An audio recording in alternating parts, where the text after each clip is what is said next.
today we want to talk about like the idea of modeling, right? Of kids looking at us, looking at grandparents, looking at what's happening at home. And really, I mean, my son now, he's at about 4 years old, and he's starting to mimic what grandma or granddad says and stuff like that. It's quite cute. The other day I was catching him play with toys, building blocks, right?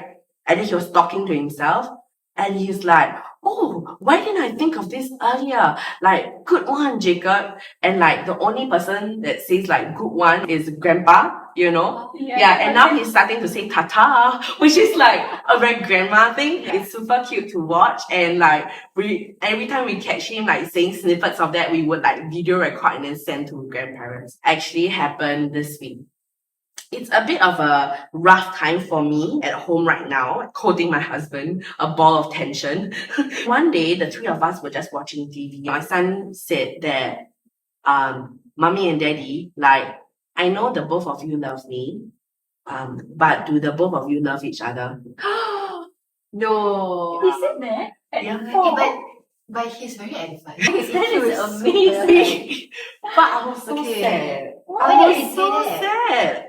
Why did he say Because that? I think it's the tone that me and my husband was speaking to each other, but not knowing that it is already very like fueled with like anger or tension, So I think kids can tell. Like kids can tell. So, and then so then like consciously I tell my husband, like I say, okay, from now on we can. What did you respond to? Yeah, what did you respond? I was then.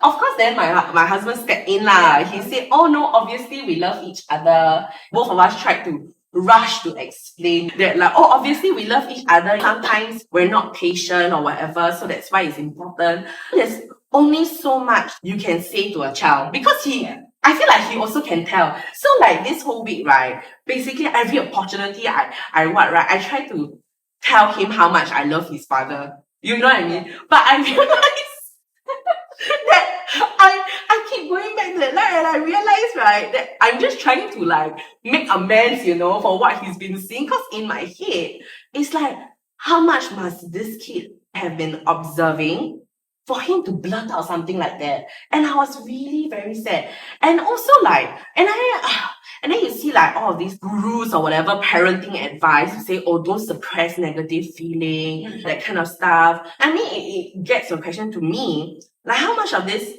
negative feelings, because if the family is going through a hard time, we are going through a hard time, right? We shouldn't hide it in that sense, but at the same time, you want to be really conscious of what the mood is at home, and they're watching. I don't know. I guess mine is a more like dramatic story because like he really just blurted out this week. So I'm genuinely curious for you guys. Are you more conscious about what you guys are saying, doing in front of your children? How does that come to play? If you know that that argument is coming, if you just add about one sentence, like woman, we are gold. Yeah. You know what I mean? Like do y'all like what do you do? Like actually like in the car, but it can't be big, It's like small things lah. Okay, so never happened in the car, but I think for me a bit lucky because my sister has always been living with us, right? So whenever me and we don't need privacy in terms of fighting or arguing, right, we always go inside the room. So it's a habit. So and it's a good habit, I guess. So even now when we have kids, whenever we feel that the argument is going to come up or one of us just runs into the room, we know that we're going to fight and we're going to be inside for about half an hour. Sign. So when you run to the room, and then if he doesn't follow, then who you fight? I'll message him or call. Maybe in the room now, but for very long time. I'm going to the room. Come here now. So, but it's usually me who goes into the room because I get pissed off. But we don't really does that, but we usually have that. So, I think it's very safe to say, right, that Nikhil and Ishanya have never seen me and Vinod arguing. Wow. I think it's a very good thing, but Nikhil has seen me arguing with my parents. So it's a bit different, Because they're not gonna follow you into your room. Yes, exactly, right? So when they come over and then they, end up saying something and then I end up arguing, we've had a few arguments like that. I've raised my voice, they've raised their voice, but then Nikhil will get very quiet, like you said, and then when I see that, right, I will actively like start managing my emotions. I'll be like, okay, we're not going to have this conversation when he's awake, just drop it and, we'll talk about it another time. You think he understands what's happening? Yeah, I don't think he understands, but I think it's very different for him because my parents only coming twice a month, okay, every week once maybe. And then when you grow up in a place where there's no fights and no arguments, and suddenly you're exposed to this kind of things, like I think it gets to him. Like I can see the difference in him, like at that point. But does it prolong after that? I'm not quite sure. I haven't seen that part yet. Yeah. You know what? This reminds me of but so she told me something very interesting. It's actually very important that when she fights with her husband, she will actually fight in front of her kids consciously. And then she will also show them how it's being resolved. Oh, that's And she said it's actually very important for a kid to know that in normal relationships, you actually fight. Yeah. You are two different individuals and you should be comfortable to speak out about your differing opinions, right? I mean, there's also no point of suppressing it, but you always have to show the kid that, okay, we have this argument, but then we resolve it. It's okay. We will still go out for dinner. You'll see us holding hands. You'll see us kissing each other. Yeah, that's fine. Like, this is just part of life. Yeah. But then what that made me really conscious of, I think even before we have a kid, is that we actually need to up our game in knowing how to have a difficult conversation. That is a skill that is just like so hard for us. They are consciously trying to learn how to disagree in a healthier way, but it's still a struggle. So what that ex-colleague told me, right, was that what happens is that when a kid grows up and then they get into a relationship and they've never seen their parents fighting, they think when you fight means this is the end of the relationship. Yeah. Something bad has happened. Because relationships, they're not supposed to be fight, they're just supposed to be happy. So I thought that was a very good point. But I guess it also be like what kind of arguments you can have. I think it's also age. Like for me, right, when I feel that people are shouting in the house, I feel like it traumatizes them. When I used to see my parents fighting, for example, right, I always felt so bad and like traumatized after that. I keep thinking about it. I don't know if my kids will react in the same way, but I also feel that they need a certain level of maturity to understand or even grasp that concept that people fight and then they make up after that. Like right now when I do it, I just feel like I'm terrifying him with my screams. Because he's not mature enough to understand. I think it hit like the nail on the head. It's on the idea of how to regulate emotion. I think they call it like ER or something like that. It's not big feelings. Not big feelings. No, not really. So like it's this idea of like ER. So the idea is that the emotion in itself is not wrong. It's what you do with the emotion. And the modeling or the idea or concept of modeling and the effectiveness comes upon when they are looking at you, not knowing how and where to place anger, or not knowing how to show, for example, sadness. That makes a difference between throwing tantrums and whatnot. And for myself, I am very guilty, I think, of like outbursts. I burst really quickly, I calm down really quickly. Yeah. Whereas my husband is on the other side. He doesn't have an outburst, but he holds the anger for a long time. It takes a lot more, obviously, to appease that. It's almost a beep in terms of the emotion. Every village has a certain mood, dominant energy, right? Yeah. I mean, I would definitely say mine would be like anger. In your village? In my village. In this case, like anger doesn't mean good or bad. We thrive on anger, right? Whether we're talking about change or whether we're angry because like the whole external family doesn't get together enough. Why this uncle never come? It's predominantly anger. It can be a joyous kind of anger. It doesn't need to be bad. But like for you guys, how is it like? In our home, it's predominantly laughter and happiness actually. Like we are always laughing and we are in damn good mood. I think this happens because we get in a lot of help. Like we have a helper. I've quit my full-time job because it was so stressful for me. Every time after work, in front of our child, I was complaining to Zip about work. I was so tired and so stressed out. And I was just telling myself like this cannot be how I spend my first day with my child after work. Firstly, I'm working very long hours. The few hours that he sees me when I feed him and put him to sleep, it's just me complaining. Because that's also the time when you meet your husband, right? I was very conscious that, oh my God, I do not want him to absorb this in his first year. This is all he's going to get of me. Like and this is all I'm about. So I had to remove myself from that. And it helps. Even then, I don't think it was like anger towards each other. Because it was like kind of like a support system. So like even when I was complaining, my husband would be very nice and supportive. But even then, I could get very impatient with him. So I think that's also the situation where I'm very stressed at work. Then I just throw it on him. Because who else can I throw it to? No one else, right? No one else can take my shit, so he has to take it. Once I got myself removed from that, it's having a lot of happiness. And like, I was brought up in an environment where there's a lot of fear and anxiety. Yeah, like very strict upbringing. Every time you do something wrong, you're gonna be punished. So it was definitely very scary for me. I was also very conscious that I think I do not want my child to experience that. Yeah, like to the point that I don't know whether I'll overcompensate. I'm a bit worried about it. I have a feeling like Zif and I will overcompensate. Especially me lah. Especially me. Yeah, because yeah, like, I had so much anxiety Yeah. that I want to make my child feel like chill and Yeah. calm. But we'll see what happens. But for now, I think like I'm trying to go towards that direction. Do you think children can see beneath the good layers? Like that, I'm just also like figuring it out. Yeah. For you and Ref, what's your village? I guess.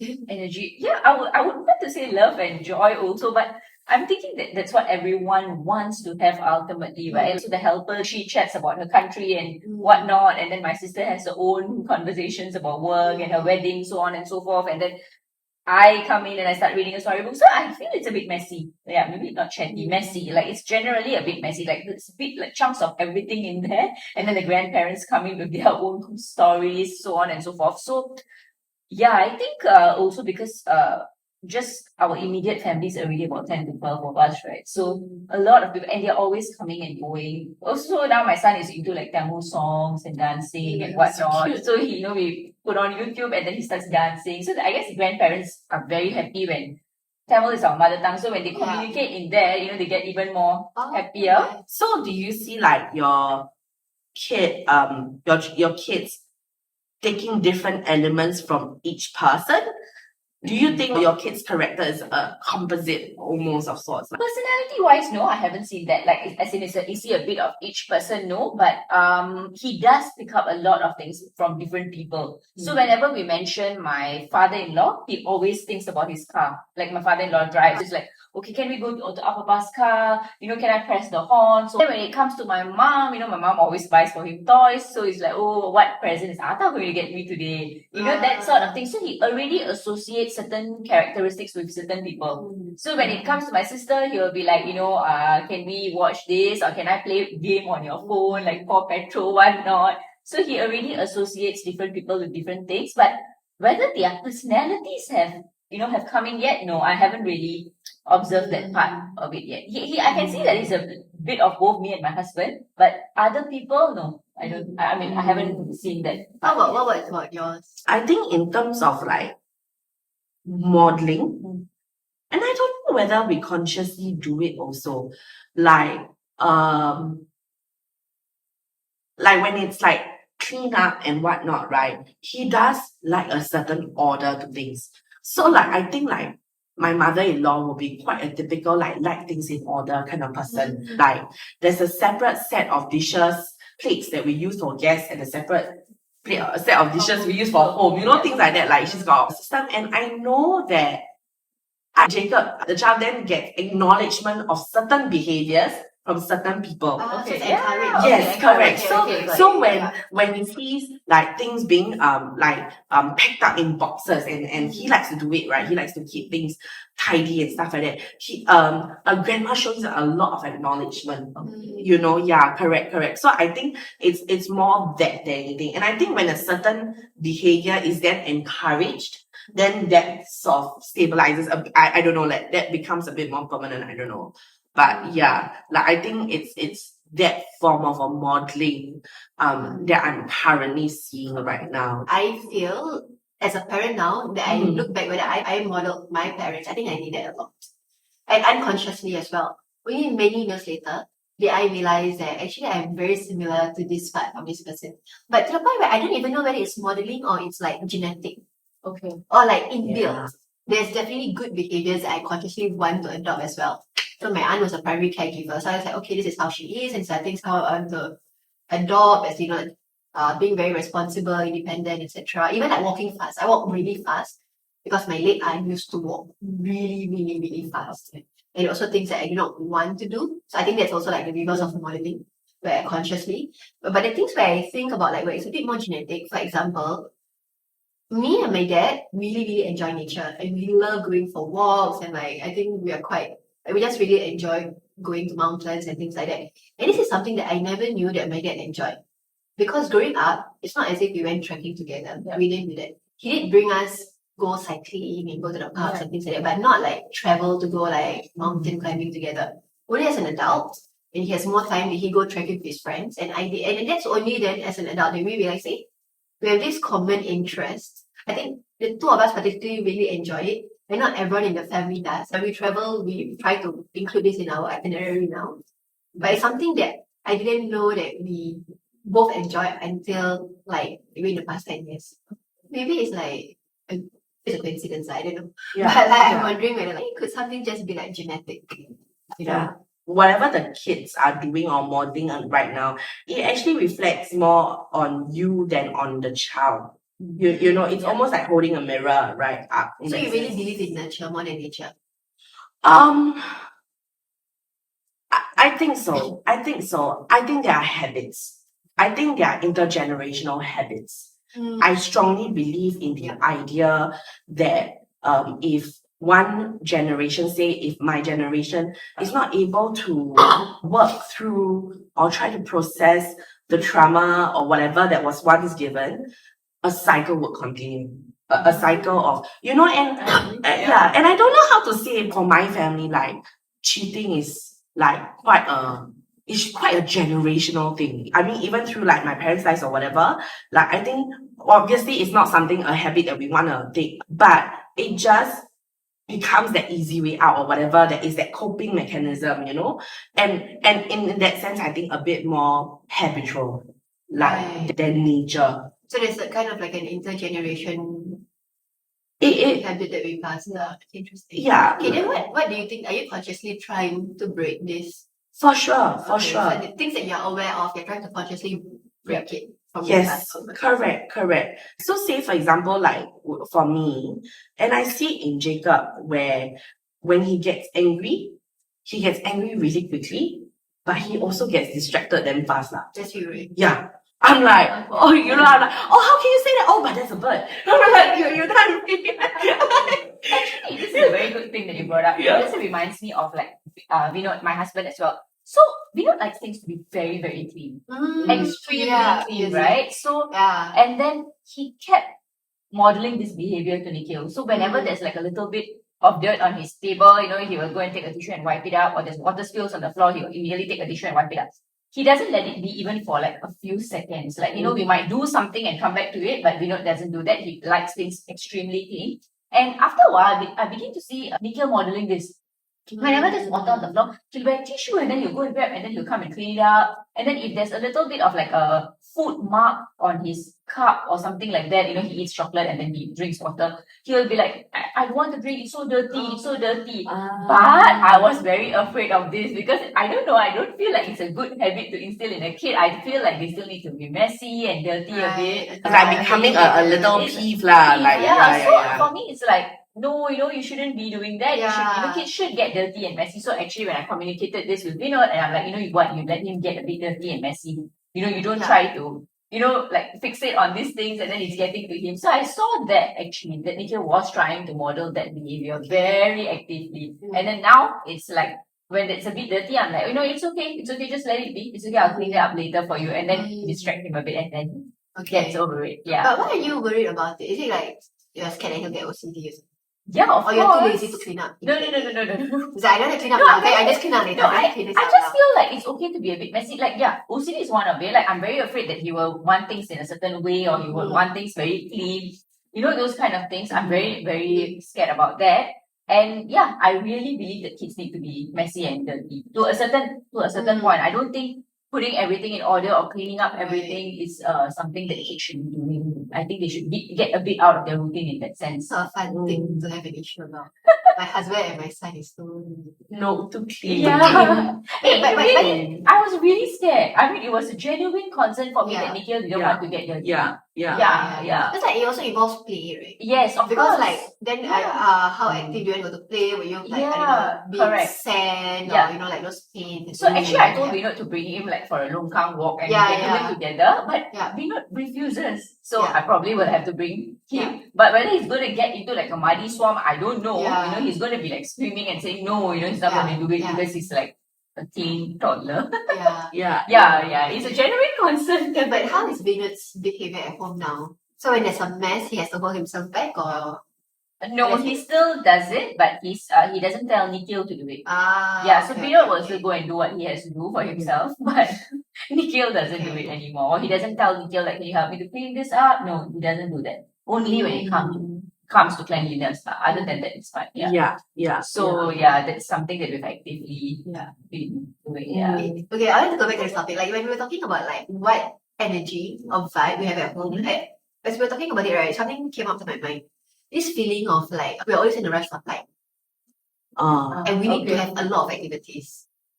Yeah. So as much as I feel like I try to bring Lahan out on a lot of activities and different things, and like he's seeing different caregivers on different day, alternate days, and that is because how I like things. I need to do a lot of things at fast pace. I'm always doing my own projects, right? If I can't sit down and play, he'll cry. So to the point where I'm always like rushing. Even if when I want to say goodbye, I'm a bit worried because I'm like, should I say bye or will this just make it difficult for whoever's taking care of him? Because then they have to, like pacify him and things like that. So I think the feeling, the energy that I think Lahan is getting, and I don't know how we're going to address this, but this feeling that we're always in a rush. Even for me, I'm starting to realize that maybe my busy schedule or like how I need a lot of things could also be like the coping mechanism where I just need a lot of things, so I just need any constant distraction. Yep. But the other way of thinking about it is also like another one of my friends told me that you just want to squeeze the most juice you can out of life. Your life is so short and you want to like do as much as you can. Like why do you say something negative about it?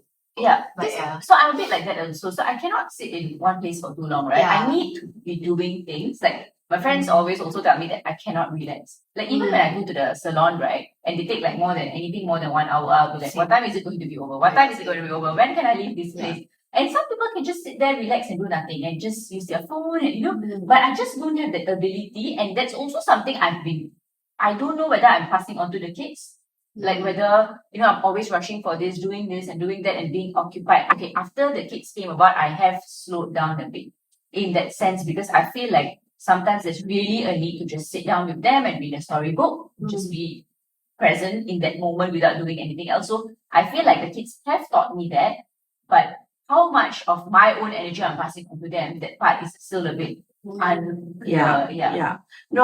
mean, I definitely feel like it's, and I suffer from the same syndrome. I think that's why we're all friends. But like, it's like when we meet up, it's very effective. Like, so like,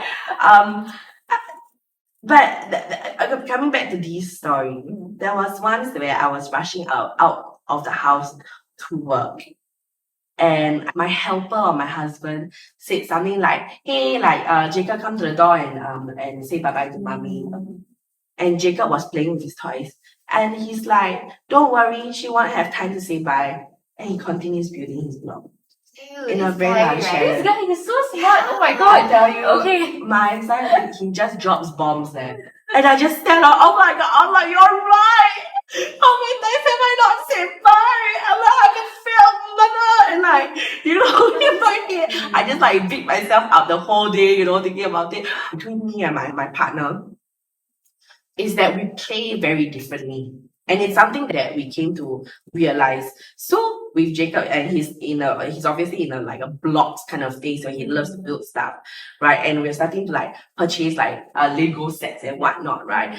And like I realize when I play with blocks, the fun part for me is building it. It's like following the instruction manual and finding the pieces and like, okay, this goes there, that goes there. And then when I finish building it, like I get a sense of achievement and it's done. Right? And then like Jacob picks it up and he's like, what now, mommy? Right? And he starts like doing imaginary stories and like bad guys and good guys. And I go like, this like, when we play imagination, there better be a storyline. Because like, you know what I mean? Like my husband, right? And he's able to play like hours on end on this like imaginative like play. Wow. He knows what to do with like a completed boat or completed car. Whereas I'm like, how many times can we race this track? Like, you know what I mean? like it's a very different play mode. Like, so I think like the tagging each other kind of but I think in a way, I think it's nice because like you guys kind of like balance each other out. It's nice. I think you're very like objective driven. Yeah. He's very like, okay, let's have fun here, let's chill and enjoy the moment. I think this is also a guy-girl thing because Vinod and I play in the same way as well. For me, like Vinod is more you kick a ball or not, he's like crashing the towers and all that. Mine is more like building up the towers. He just slams the tower down and like, oh no, Superman came and he, crashes the tower. For me, it's like, no, we have to build it in a certain way. So maybe it's a guy. Oh my gosh, when that happens to me, right, I genuinely get upset. I'm like, you know what? I'm gonna take this box, I'm gonna build my own thing. And I go to a corner and build my own thing. And then husband comes and is like, this is not about you, okay? This is about the child. I'm like, huh? It's like, I bought the toy, it's yeah, mine. it's like when the puzzle piece goes missing, you go crazy. You do Yeah. that for me. I'm like, oh my god, the puzzle piece is missing. Where is it? Where is it? And then, but Nikhil does that too. He goes under the sofa and says, where is the puzzle? Amma, where is it? Yeah, so this kind of things, I guess they model it. I think the other thing that I'm thinking about now that you guys spoke about is like, is it a girl or boy thing? And then like, what is a generational thing that we're passing down? Another thing that I'm very aware of now as a new mom is the gender roles. Before I had a child, I don't know why, but I'm in this weird bubble where I think in Singapore, more or less, we are very lucky and women and men are equally privileged and empowered. I know that there's income disparity and things like that, but even then I feel like, okay lah, but still I feel growing up, no one told me I cannot be anything. As a matter of fact, they kept telling me that I was smart, I can go and achieve whatever I wanted. I mean, I know there are certain like occupations that is still very certain Male-dominated. male-dominated or female-dominated, etc. But it only really hit me when I became a mom how much more a woman has to do. Of course. Yeah. So much more. And it's not just about the physical being of carrying the child and like, having to feed the child and things like that. Like all the small things that we're talking about, like play dates, right? Yeah. Automatically, it becomes like a woman's role. Like my partner is already very, very, very involved. Like seriously super hands-on. But somehow there's just so much more that woman does. Even like milk, Pampers, stocking up everything. And this is even having about health or whatever. There's still like this management food. At what age do you eat what food? Yeah. And then suddenly, and I started realizing, you know what, my brain space have to be used every night, reading up all these kind of things and his milestones and what food he has to eat and things like that. And you can use your brain space to enjoy your hobby and your passion. And I feel a bit jealous. And I said, I also want to use my brain space for this kind of thing. That's when I have this conversation, right? It's like, what are you talking about? I do so many things. I do this. And I'll be like, he does take initiative on a lot of things as well. But in that unhappiness that I felt, I'll also say like, because you just followed my order. I have shortlisted all the preschools that we're going to go and you're coming with me. Yes, you were involved in going there with me, but I already did all the pre-screening. I did all the research. I spoke to all my friends. All those things like additional work. Yes. So, and then for me, right, like what I told like Ziv about is that then how do we consciously, and luckily enough there are a lot of like articles now about like the mental burden and the woman taking out a lot of mental burden. Then okay, we are aware of all these things now. Then how do we break that or how do we improve that for the next generation? Because we have a son now, right? So I must say, okay, I already know like both my dad and Ziv's dad, they're actually super involved. Yeah. They can express their feelings quite well, very loving and very hands-on, my dad particularly doing chores at home. And Ziv's dad very involved. But even then, there's still an element of to follow orders. And our generation is already like a bit more like improved version of that. Then how do we consciously make sure that our child will also be another improved version of that? Yeah. Very interesting. So let me ask you a question. So do you think that women tend to take on more? Women always tend to take on more because they care more. So like for example, healthy eating, right? If I'm going to prepare Nikhil's meals, I'll think about it. But if Vinod's going to prepare his meals, he wouldn't think about it. It's So what just would not. you prepare? He'll just prepare anything there is, Whatever like that is, pasta, right? whatsoever. Yeah. Or go down buy chicken rice. But I'll be thinking about like MSG, like you know how much is that. But Vinod doesn't really. He's okay with being like that. Is that the same way for you and Sif? Like if you're gonna prepare a meal, will Sif give it as much consideration about the healthy part of it as compared to you? I think for him, especially for food in particular, right? It's because like to him it's like, what's the big deal? Yeah. We have someone giving him healthy food most of the time anyway. Okay. But to me, it's like the reason why that most of the time happens is because someone thought Of about course, it. But also like just the kind of conversations they have with their friends are very different. And I think the kind of content that they consume is also very different. As a woman, I think we're naturally targeted with these kind of things. Yes. Yeah. The thing is, the funny thing is he also actually reads out a lot of like child related content. Okay. And he also shares a lot of stuff with me, but somehow It's still a bit different. I just Okay. don't know how to even explain Yeah. it, but it's just Yeah. different. I actually had very similar conversations, I think, with my partner specifically. He's at one point of time stopped me in the mid-conversation and said, but those are your expectations. Yeah. Those are not mine. Correct. Those are not Jacob's. These are your expectations. So it is very unfair for you to expect all of us to live to your expectations. Obviously, when I first heard it, I was just like blown away. Like, what do you mean? Like, these are my expectations. I'm doing this for like the good of the family. This is what I usually get from Vinod, right? So these are your expectations, right? Healthy eating and whatnot, right? Like fresh cream versus full cream, so on and so forth, right? Yeah. So I come to terms with it. So now my thing is very simple. If I care about it, I'll do it on my own and I will delegate.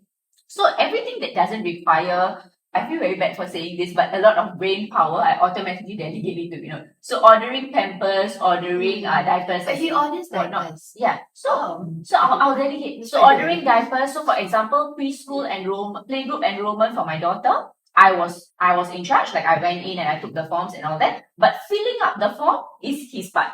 And ordering uniforms is your part. Like, I will actually create a list and I'll say, this is what I'm doing, this is what you're doing. Okay, interesting. So when I care about it and I know that genuinely he's not interested in it, like, it's something that I need for my own, Sanity. Yeah, Like you're doing it for your own I sanity. will do it. So this kind of like, ordering uniforms like quite easy, right? Like so he will do it, yeah. Okay, so Ziv and I also recently have this list. Okay. And then I did something.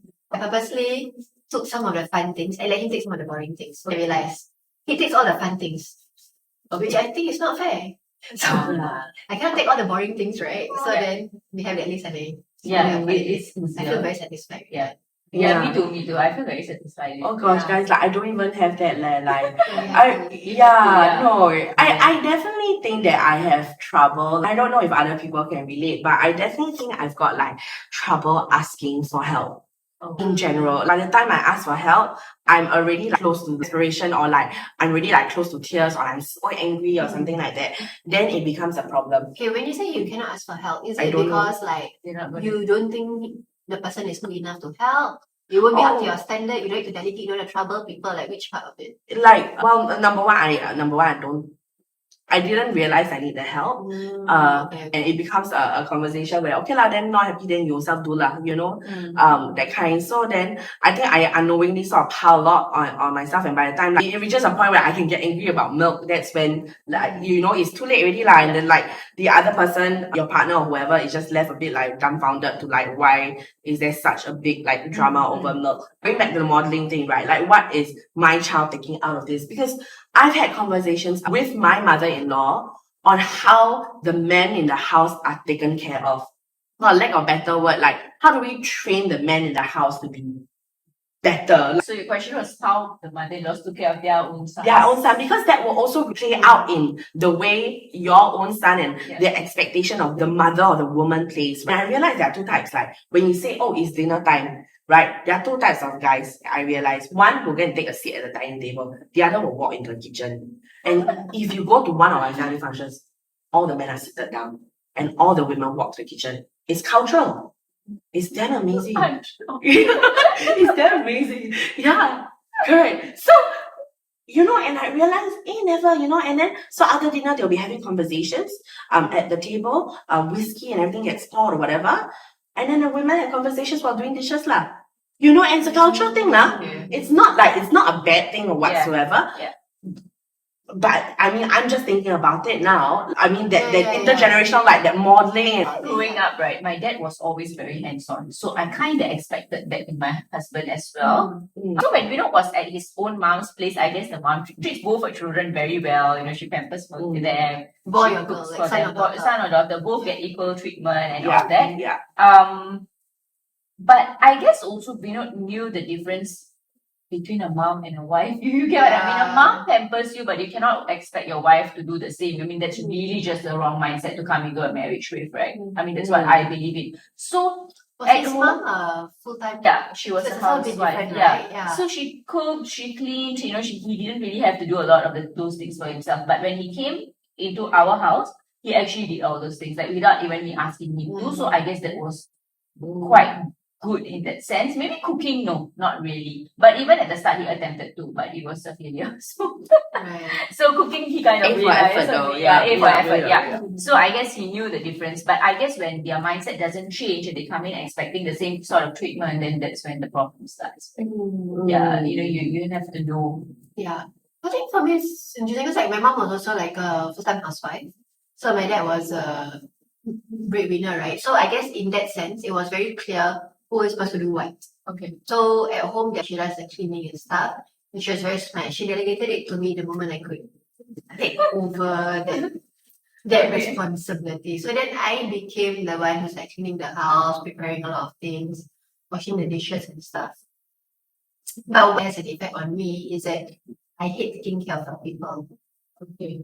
I felt very irritated that I had to take care of people, and I feel like why can't people just watch their own shit? Like why do they clean up after everyone? I naturally do it. I want to do it. But the moment I feel I'm being taken advantage of, I feel very like short circuit. Yeah, like I feel so like upset about it. On his side, I mean his mom was a career woman. So they had a helper at home. So it's a bit different as well. When you have a helper, you also don't really see your mom doing a lot of those things. I mean, of course, she still manages your household, she can cook and stuff like that. But your day-to-day, someone else is cooking and serving you and washing your dishes. Or maybe he does his own dishes or whatever. But there's someone to do that, right? So it's also quite hard because then I realized right now, when I have a child at home and I have a helper, he's going to see the same thing. Right? Simple things like, do you know how to cook rice, or do you even put your laundry in the basket? Because your helper won't scold you if you don't do it. Maybe you'll just pick it up. Maybe your mom would discipline you a bit more. But that is because it's your mom's responsibility to discipline you, to help you make sure that you're equipped with those skills. Or maybe a helper will just pick it up without even noticing it. I think that's on us then to like tell our child like this is the kind of behavior you should have. You should do some general, maybe basic house cleaning or once a week or something. That is something that I'm definitely very conscious. If daddy doesn't do it, doesn't mean that it is okay not to do it. Small things are actually that's very good. Small things like bringing your plates back to the kitchen. Yes. When he comes back from school, it's not okay for the socks to be everywhere, or like small things like that. And he will point out, to say that like, oh, but daddy's shoes are there, or daddy's what is there, right? And then I said, okay, then let's help daddy do what, right? So he would point out to like my husband. He's like, hey, daddy, you left your shoes there. And even for my in-laws, right? 10 years ago and now, completely different mindset. Do you think that it's a parent's responsibility to equip the child with life skills to manage their own homes? Yeah. For sure. Yes. Yeah, for sure. I tell Jacob this all the time. Like mama's job here is not just to take care of you, right? But it's to teach you how to take care of yourself. Okay, and your definition of this life skill to take care of yourself in terms of home, what is it? Will be a bit on the fence with this because I grew up with a helper all my life. My dishes were always washed for me. I didn't do it on my own. Like my laundry was always done for me. I didn't do it on my own. But I also felt that my parents have taught me that when I go to someone else's house, I can't expect this. I have to wash my own place. Or when I'm moving to my own place, I have to do this. Life skills like cooking rice or like boiling an egg, it was never taught to me. So until I moved out, right, I didn't know how to cook. Like, of course, I went overseas to study, so that helped a bit. But even then, I wouldn't say it's full on, because you don't take carbs and whatnot, right? So when I shifted out, that's when I really learned how to be responsible. So I guess, like, imparting life skills, I didn't get it for myself. So how much of importance will I give it for my child? I will do the basics, like putting your laundry in the basket or maybe getting them to wash your plate once in a while. But whether it will be on a regular, daily basis, I feel like if I teach them to be responsible, it will naturally come. Whether it's something I'll actively do, I don't think so. So I think for me, it's quite important to be able to find joy in the mundane. I have a lot of trouble with it, like quite honestly.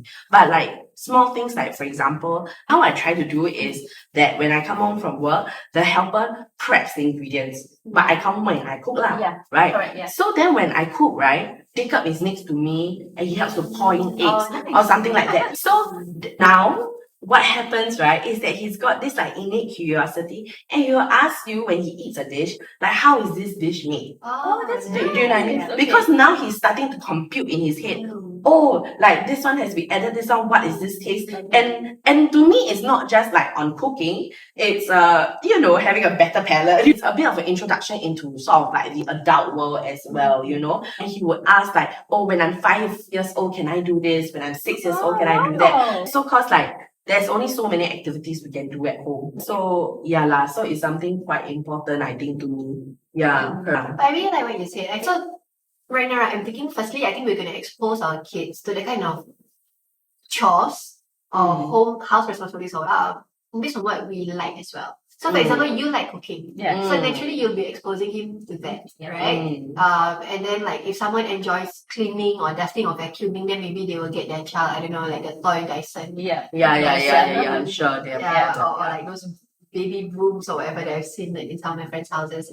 I think what you said makes a lot of sense in terms of like, at the end of the day, I feel like if the child is equipped of knowing how to be resourceful or knowing how to be responsible, they'll figure things out. So that's why you say you were brought up in a home, you didn't have to do any of it. Yeah. But when I live in my house, it's common sense. I Yeah. have to survive. I'll go Google it, right? Like, That's right. like seriously, go and ask your parent or your friend or go online. I think it just depends on whether a person is like sensible to just step up. Yeah. Correct. But Right? there is- Okay, come, let's stop this session as well. Yes.